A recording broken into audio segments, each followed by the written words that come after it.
What's up? I just want to talk about the problems with Christianity because they're real, right? So, if God made everything and God can talk, why do they have to talk for him, right? Most people believe that when they convert and believe in God, that they have like a religious experience, they feel really good, they have miracles happen in their life, and they go, this is proof, right? This is proof. There's two things happening there that I want you to know about. Number one is evolution, is that people who were unreligious died. People who were fakely religious got caught. The people who survived believed it. The people who survived were true believers. And so selecting multiple generations for that, you've become completely convinced. The only people who exist have fit to the conformities of the religion, right? So that's why it both feels good, and that's why you have evolved schizophrenia, where you notice things as though it's a special message from you and God. It's because that's who your ancestors were, and the ancestors who were prudent and didn't believe were purged. They don't exist, right? It's like if every generation of dog you got rid of the darkest dog, the dogs would get lighter and lighter and lighter, right? Same thing. So the other thing that's going on is blood magic. And this is the surprising side. This is where I'm not an atheist. Is I know there's magic, and I know that that's what you were put under, is you were ensorcelled, right? The religious work claiming to have freed you is a trick, and it uses devices that are going to bind you, right? And so it has to do with nature, right? The creator does not stop predators, right? Spiders work just fine. They set up webs and capture prey all day. Sharks work just fine. Parasites work just fine. Is that nature has a dark side, and it's not true that the creator would go out of their way to stop that. So the other side is the use of magic, basically, is that the reason like you came to Christ and suddenly what you wanted happened was a fulfillment of the wishes of the instigators of the religion and the real government. Just like the creator does not break cows out of cages, the creator doesn't stop the slaughter of cows. The creator doesn't stop the skinning of foxes. The creator turns a total blind eye to that going on and doesn't stop it, right? And so likewise, the creator wouldn't stop you from being ensorcelled in a slave hoax. So yeah, Christianity purports to have freed you and given you salvation while it's binding you to a blood sacrifice and telling you that you're going to be the servant of God forever and ever, right? And so they make you willingly agree to it. And that is permitted because technically you should be smart enough to see it's a hoax.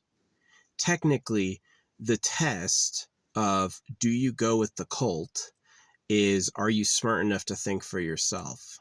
And given the vastness of the universe, I think the creator's totally fine if some things fall off.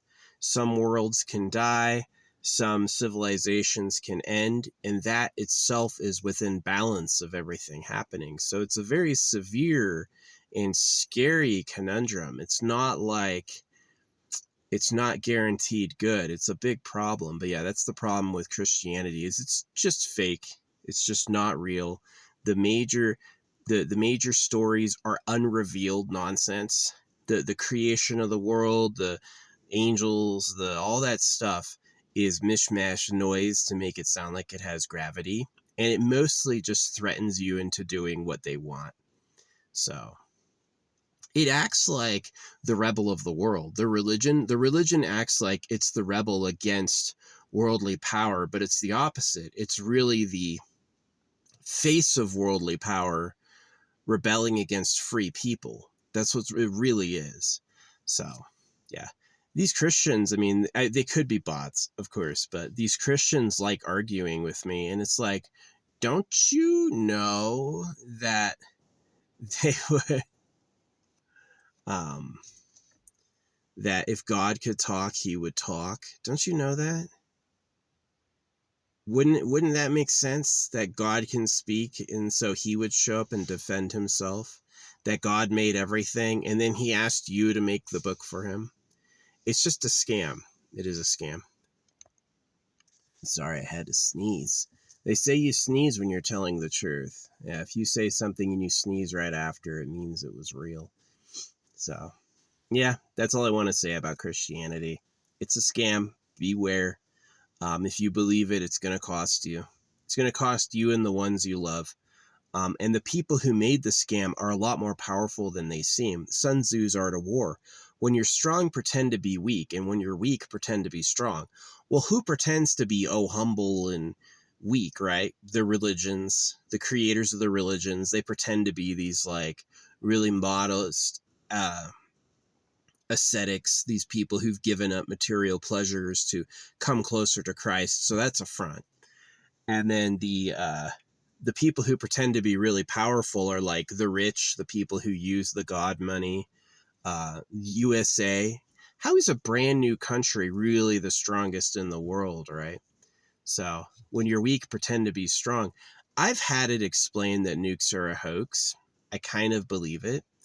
I would love to see a demonstration of a nuke IRL, like an invitation for like an audience to see a detonation, because I'm skeptical that it's as powerful as they say it is, because they're threatening. They're saying, you really think Russia and USA are in a war and no one's used a nuke yet? You think Russia is taking attacks on its territory and not used nukes in Ukraine? Like, I think that's zero chance of that happening. I think the bear would strike. And I think the government likes threatening people with, oh yeah, we can blow up the planet 10 times over. They like telling you they have that power just to scare you into obeying, right? But I am skeptical, given what else they've lied about, that they really have the power to blow up the whole planet. I think they're exaggerating. And I'm also skeptical of like the speed of light. Yeah. I have no doubt that light travels. It's incandescent, but I do doubt that the speed of light is tied to the fundamental mysteries of matter and energy and all that. I think it's just like it has to do with a few factors. I feel like I don't feel like those are like fundamental to nature itself. I think that's more of like a mystical belief system projected into unprovable science. So yeah, that's my opinion. Those are the bets I'm making. I've made great out of the blue bets that were really accurate before, like, and then I've made wrong ones. I've been wrong before, but I'm betting that the nukes are a hoax. They've pretty much like over exaggerated how powerful they are for the purposes of mass social control, just to make people afraid.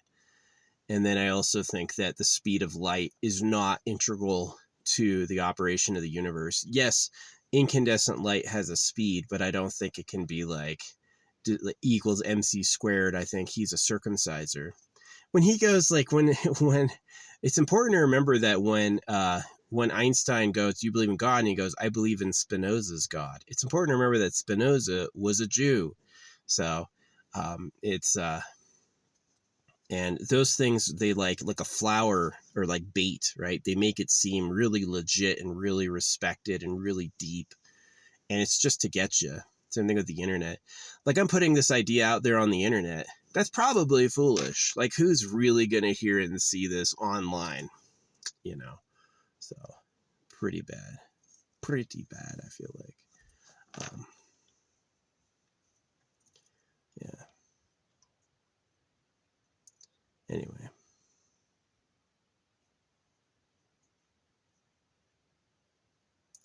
It's kind of sad, but yeah. That's the major problem with Christianity, is that the creator wouldn't stop someone from tricking you into slavery and the government benefits from you being a Christian. They get more virgin girls, they get more slaves, they get people who understand, like, give to Caesar what is Caesar's, pick up your cross and follow me. All of these are jokes, right? It's to talk you into giving your life away to nonsense. And the people who doubted it aren't here. And believing in it does have power because of all the blood magic, all the sacrifice, all the deals with dark entities. Is these get invoked when you believe it. And if it was really true, if God the creator, right, if the maker of everything is behind the Bible, why doesn't the Bible pop out of the air? You know, I had a Christian earlier saying it would be less believable, and I'm like, it would be more believable. The Bible's less believable as handwritten testimony than it would be if magic Bibles popped out of the air. That would be more believable. So if the creator of everything made the Bible, why does it come out of a printer? If God can talk, why do the priest and pastor have to talk for him? I'll tell you what, there's a type of mass where the priest and pastor gets up and they let God have the rest of the mass. And you know what it's called? It's called a silent mass. Nobody's speaking. And so you're telling me these people who understand the Bible receive direct information in silence? You could prove that's impossible, right? Try sending a message to somebody with no words and no content whatsoever, and it's whatever they think it gets is their conjecture. It's not accurate, right? So it is fake. It's fake. The other religions are fake for the same reasons. So it's a huge assumption that the creator of Eat World would care about telling you specifically what's happening. That is a huge assumption. That is a huge trap if you assume that. Like, of course, the real maker would send somebody to tell me what he wants. That's an assumption, and that's a trap, and that'll get you. That'll get you and get your family too. So it's serious stuff. It is. It's nothing I take lightly, or nothing I think is like a minor inconvenience. I think it's a huge, tremendous problem. So anyway, good luck.